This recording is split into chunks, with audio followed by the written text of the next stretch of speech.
नमस्कार दोस्तों, स्वागत है आप सभी का ज्ञान वेब चैनल में। फ्रेंड्स, आज हम लोग 20 जनवरी 2021 के प्रथम पाली जो आपके एनटीपीसी का एग्ज़ाम हो रहा है, 20 जनवरी 2021 के प्रथम पाली के जो जीके के प्रश्न पूछे गए हैं, जीके जीएस के जो प्रश्न पूछे गए हैं, उन सभी प्रश्नों का हम लोग यहाँ पे डिस्कशन करने वाले हैं। आप नोटिस कीजिएगा कि 28 दिसंबर से जो एग्ज़ाम इसका स्टार्ट हुआ है, वैसे वैसे जैसे जैसे आप एग्ज़ाम का डेट बढ़ रहा है, आगे जैसे जैसे एग्ज़ाम हो रहा है वैसे वैसे क्वेश्चन का लेवल भी थोड़ा थोड़ा बढ़ रहा है। तो इसीलिए आप सजग हो जाइए और जो भी आप पढ़ रहे हैं उसमें थोड़ा ज़्यादा मेहनत कीजिए। और अगर आपका एग्ज़ाम हो गया तो अच्छी बात है, और नहीं हुआ है तो आप जो पूछने का तरीका है उसे आप देखें, उसको फॉलो करके कौन सा क्वेश्चन कैसे पूछ रहा है और कहाँ से पूछ रहा है। इसका पहला क्वेश्चन देखिए आप, टकला मकान रेगिस्तान किस देश में स्थित है? ये आपका चाइना में स्थित है। अगला है, प्लेनेटरी मोशन का कानून किसने दिया था? जोहान्स केपलर ने। इसके बारे में थोड़ा और देखें हम लोग।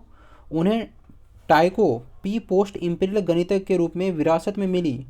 जब टाइको की मृत्यु 1601 ईस्वी में हुई थी, टाइको द्वारा एकत्र किए गए सटीक आंकड़ों का उपयोग करते हुए केपलर ने यह पाया कि मंगल की रक्षा एक दीर्घवृत्त थी। 1609 में उन्होंने अपनी खोजों को उजागर करते हुए एस्ट्रोनोमिया नोवा में प्रकाशित किया, जिसे केपलर के ग्रहों के गति के पहले दो नियम कहा जाता है। अगला देखिए,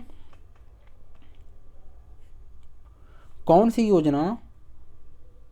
योजना के तहत मुफ्त एलपीजी सिलेंडर प्रदान करती है? ये प्रधानमंत्री उज्ज्वला योजना हो जाएगा। चौथा नंबर क्वेश्चन देखिए, 2007 में नोबेल शांति पुरस्कार किसने जीता? 2007 में नोबेल शांति पुरस्कार किसने जीता? ये जलवायु परिवर्तन पर अंतर सरकारी पैनल आईपीसीसी और अल्बर्ट अर्नाल्ड यानी एआई ने। इसके बारे में थोड़ा हम लोग बात कर देते हैं। जलवायु परिवर्तन पर अंतर सरकारी पैनल यानी आईपीसीसी और अल्बर्ट अर्नोल्ड गोर जूनियर को मानव निर्मित जलवायु परिवर्तन के बारे में अधिक से अधिक ज्ञान के निर्माण और प्रसार और नींव रखने के प्रयासों के लिए नोबेल शांति पुरस्कार से सम्मानित किया गया है। ऐसे बदलावों का प्रतिकार करने के लिए जिन उपायों की आवश्यकता है। नेक्स्ट क्वेश्चन देखिए, आईपीएल 2020 के ऑरेंज कप धारक हैं कौन है? ए के राहुल। अगला है, गिर राष्ट्रीय उद्यान कहाँ स्थित है? ये गुजरात हो जाएगा। नेक्स्ट, इंसानों को उनका वैज्ञानिक नाम किसने दिया? इंसानों को उनका वैज्ञानिक नाम किसने दिया? कॉर्डनीनियस ने। किसने? कॉर्डनीनियस ने। इसके बारे में थोड़ा देखें। होमोनियाई को टैक्सिनोमी के अवलोकन के लिए देखें, ठीक है। लैटिन संज्ञा हेमो जो जीनियस होमिन्स का अर्थ है मानव जाति या सामान्य मानव। हेमोसेपियंस द्वारा द्विपद नाम कॉर्डलीनियस का था। किसका था? कॉर्डलीनियस का, जो 1758 ईस्वी में दिया गया था। अगला क्वेश्चन देखिए इसका, क्वेश्चन नंबर 8, श्रीलंका के वर्तमान राष्ट्रपति कौन है? श्रीलंका के वर्तमान राष्ट्रपति कौन है? गोटबाया राजपक्षे। अगला है देखिए, कौन सा जल डमरू मध्य आर्कटिक महासागर और प्रशांत महासागर को जोड़ता है? कौन सा? बेरिंग जल संधि। अगला क्वेश्चन देखिए, गेटवे ऑफ इंडिया को डिजाइन निम्नलिखित में से किसने किया था? गेटवे ऑफ इंडिया को जॉर्ज विटेट ने। किसने? जॉर्ज विटेट ने। अब गेटवे ऑफ इंडिया के थोड़ा बारे में देख लें। संरचना इसका 26 मीटर है यानी 85 फीट ऊंचे बेसाल्ट से बना हुआ एक आर्च है। किसका? बेसाल्ट से। जॉर्ज विवेट के अंतरिम डिजाइन को 1914 ईस्वी में मंजूरी दी गई और स्मारक का निर्माण 1924 में पूरा हुआ। 1914 में मंजूरी मिली और स्मारक का निर्माण कब पूरा हुआ? 1924 में। गेटवे को बाद में वायसराय और बॉम्बे के नए राज्यपालों के लिए भारत में एक प्रतीकात्मक औपचारिक प्रवेश द्वार के रूप में इस्तेमाल किया गया था। अगला देखिए, भारतीय राष्ट्रीय कांग्रेस की पहली महिला अध्यक्ष कौन थी? ये एनी बेसेंट। कौन थी? Annie Besant. क्वेश्चन नंबर 12, निम्नलिखित में से किसे 2020 में पद्म विभूषण से सम्मानित किया गया था? अब देखिए, दिए गए जो विकल्प था वहाँ कुल 7 लोगों को इस पुरस्कार से सम्मानित किया गया था। कितने लोगों को? 7 लोगों को। अगला है क्वेश्चन नंबर 13, देखिए, कंप्यूटर सिस्टम में सी प्रोग्रामिंग लैंग्वेज के खोजकर्ता कौन है? सी प्रोग्रामिंग लैंग्वेज के खोजकर्ता कौन है? Dennis Ritchie. कौन? Dennis Ritchie. क्वेश्चन नंबर 14 देखिए, दक्षिण अफ्रीका में महात्मा गांधी ने किस पत्रिका का प्रकाशन किया था? The Indian Opinion. किसका? The Indian Opinion. इसके बारे में थोड़ा देखिए। द इंडियन ओपिनियन भारतीय नेता मोहनदास करमचंद गांधी द्वारा स्थापित एक समाचार पत्र था। दक्षिण अफ्रीका में नस्लीय भेदभाव से लड़ने और भारतीय अप्रवासी समुदाय के नागरिक अधिकारों को जीतने के लिए गांधी और नटाल भारतीय कांग्रेस ने राजनीतिक आंदोलन के प्रकाशन में एक महत्वपूर्ण उपकरण था। क्या? The Indian opinion. अगला क्वेश्चन, पीएम जनधन योजना से एक सवाल पूछा गया है, इसे आप देख लीजिएगा थोड़ा। 2020 में आरबीआई के गवर्नर है। 2020 में आरबीआई के गवर्नर कौन है? शक्तिकांत दास।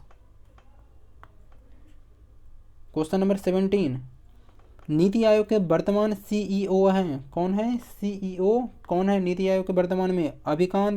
अमिताभ कांत। कौन है? अमिताभ कांत। अमिताभ कांत वर्तमान में national institute for transforming India, NITI Aayog का फुल फॉर्म क्या है? National institution of transforming India के सीईओ हैं। वो भारतीय प्रशासनिक सेवा के आईएएस भी रह चुके हैं, जो 1980 बैच के सदस्य हैं। अगला देखिए, एक प्रश्न आपका मौलिक कर्तव्य से पूछा गया था। मौलिक कर्तव्य का उल्लेख कौन सा अनुच्छेद में है? 51 का क में। और किस भाग में है? ये भाग 4 का क। ठीक है। अगला देखिए, इंडिया डिवाइडेड पुस्तक किसने लिखी? ये राजेंद्र प्रसाद ने। किसने? राजेंद्र प्रसाद ने। अब राष्ट्रीय पेंशन योजना से एक प्रश्न था, इसे आप गूगल पे सर्च करके देख लीजिए। निम्नलिखित में से किसे सुपर नेटवर्क कहा जाता है? किसे सुपर नेटवर्क कहा जाता है?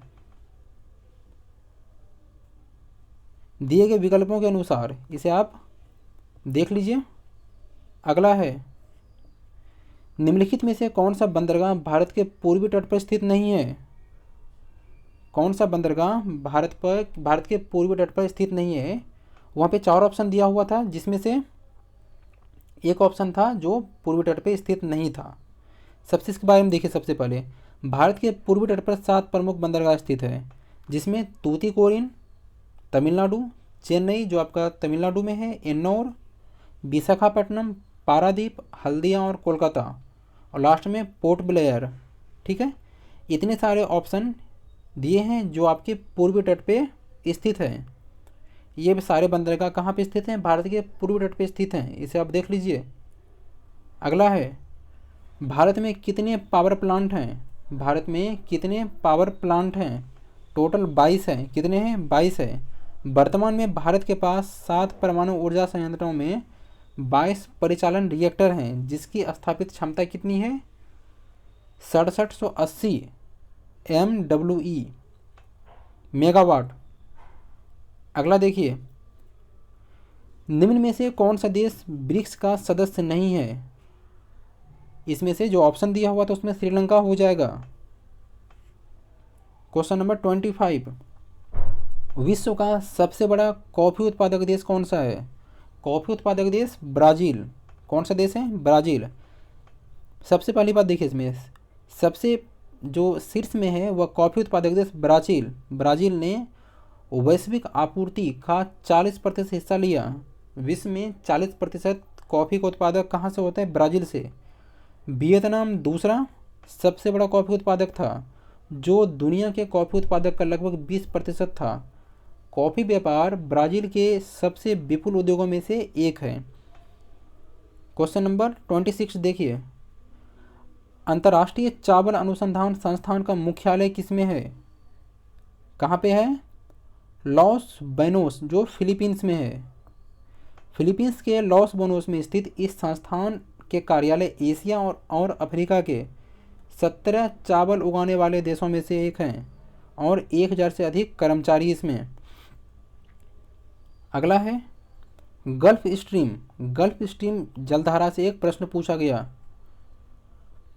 क्वेश्चन नंबर 28 देखिए, गेहूं का वैज्ञानिक नाम क्या है? गेहूं का वैज्ञानिक नाम क्या है?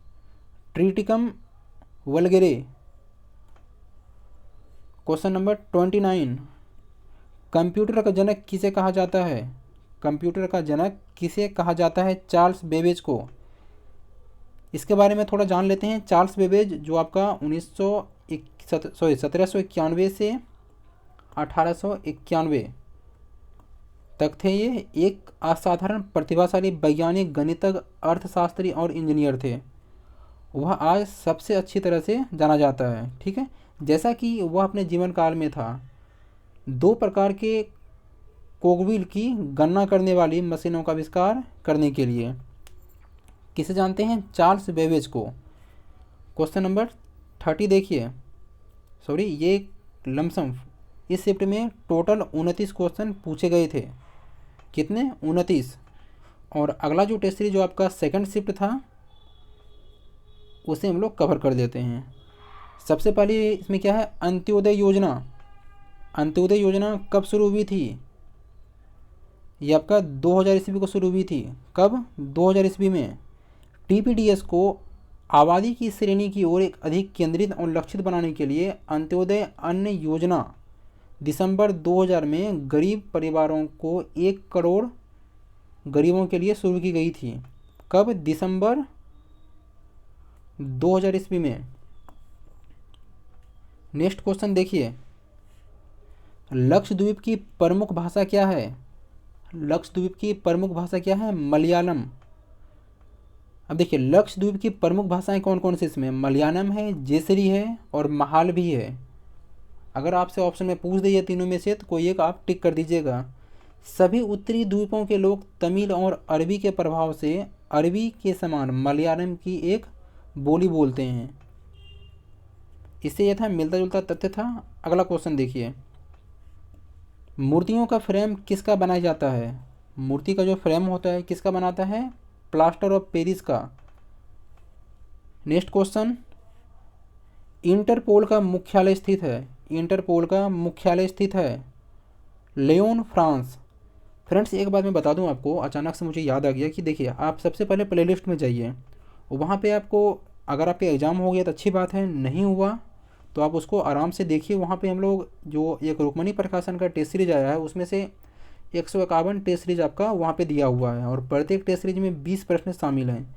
ये प्रश्न हम लोग वहीं पे डिस्कशन किए हैं जो आपका एग्ज़ाम में पूछा गया है। इसलिए आप उसको, अगर आपका एग्ज़ाम नहीं हुआ है थर्ड शिफ्ट या फोर्थ शिफ्ट में होने वाला है, थर्ड फेज या फोर्थ फेज में, तो आप उसको जाके ज़रूर देखें।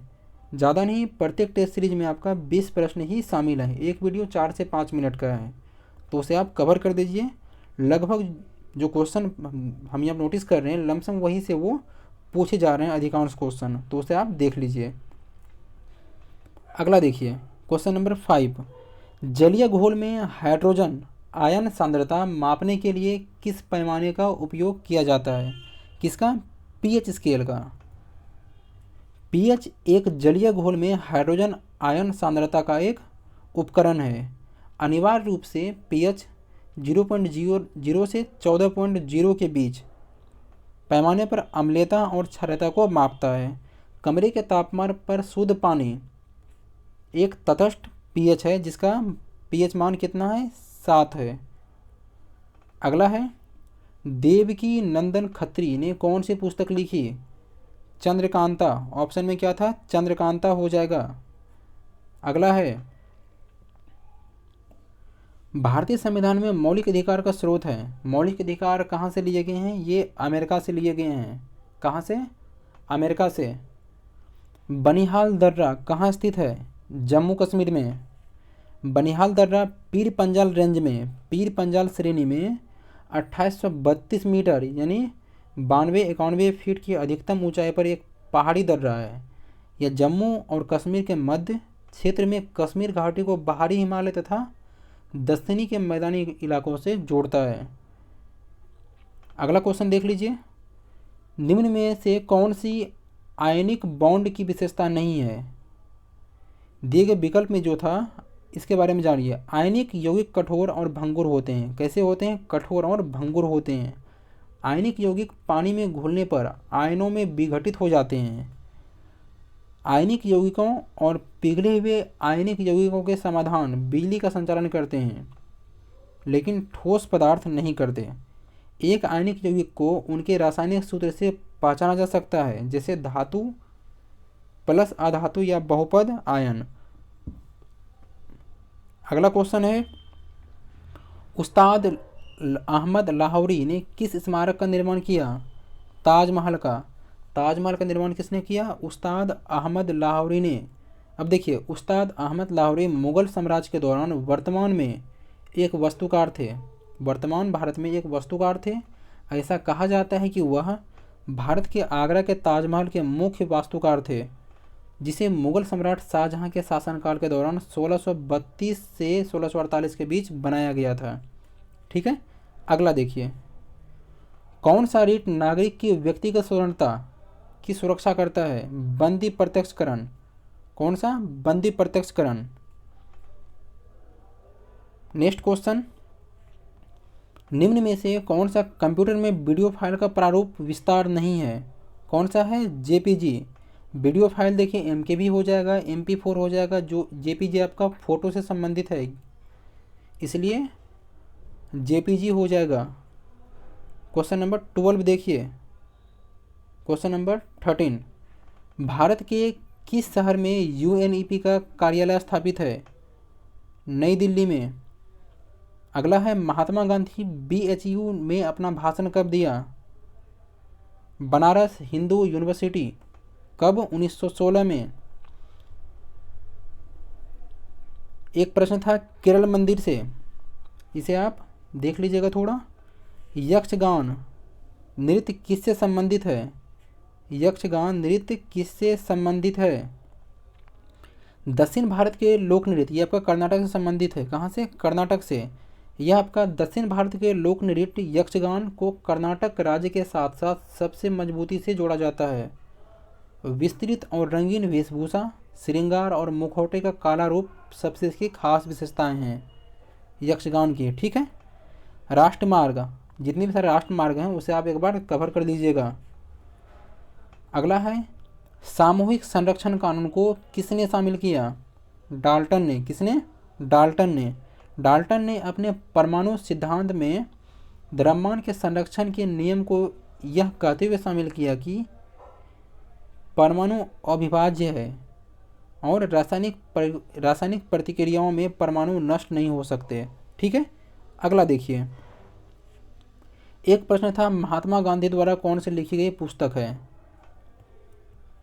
फ्रेंड्स, आप लोग यहाँ पे थोड़ा ये अचंभित होते हैं कि ये क्वेश्चन हम लोग यहाँ पे डाला नहीं। तो वहाँ पे हुआ क्या था कि आपसे 4 ऑप्शन पूछा गया था। 4 ऑप्शन में बोला था कि इसमें कौन सा लिखा गया पुस्तक है। अब महात्मा गांधी द्वारा लमसम बहुत सारा लिखा हुआ पुस्तक है, तो एक बार इनके सारे पुस्तक को आप देख लीजिएगा। देखिए, अगला है, इसरो ने किस अंतरिक्ष केंद्र से 2019 में इमीसेट के साथ मिलकर 28 उपग्रह लॉन्च किए थे? कितने? 28 उपग्रह। कहाँ से? सतीश धवन अंतरिक्ष केंद्र। अब देखिए, भारत के पोलर सैटेलाइट व्हीकल यानी PSLV C45 ने श्रीहरिकोटा के सतीश धवन स्पेस सेंटर से इमीसेट और 28 अंतर्राष्ट्रीय ग्राहक उपग्रहों का सफलतापूर्वक प्रक्षेपण किया।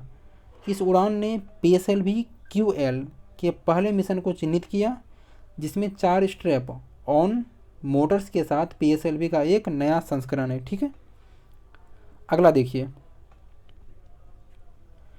निम्नलिखित वैज्ञानिकों में से कौन परमाणु बम से संबंधित नहीं है? ये आपका J रॉबर्ट ओपेनहाइमर हो जाएगा।